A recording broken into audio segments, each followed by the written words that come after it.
నా ప్రియమైన భక్తులారా, ప్రభువు మాటలు స్తుతించబడునుగాక. నేను అరుణ్ పిఎస్ మడ్కిని. మీ అందరికీ హృదయపూర్వక శుభాకాంక్షలు. ఈ రోజు ఫిబ్రవరి 24వ రోజు, 2026 సంవత్సరం 2వ నెల. జార్ఖండ్ లోని లాతేహార్ జిల్లాలోని జామ్దీహ్ గ్రామంలో మట్టి మరియు గడ్డి ఇళ్ళు స్థిర వేదికపై ఉన్నాయి. వాటి మధ్య సిమెంట్ రోడ్లు నిర్మించబడ్డాయి. అతను తన పద్యాలలో ఒకదానిపై ఇలా అన్నాడు. యోబు 23వ అధ్యాయం 12వ వచనం చదువుతూ అతను ఇలా అన్నాడు. నేను అతని ఆజ్ఞను పాటించకుండా వెనక్కి తగ్గలేదు, మరియు అతని మాటలు మరింత ఉపయోగకరంగా ఉంటాయని తెలిసి నేను నా కోసం ఉంచుకున్నాను.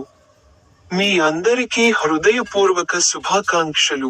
నా యూట్యూబ్ ఛానెల్లోని స్టింగ్ బటన్ పై క్లిక్ చేయడం మర్చిపోవద్దు.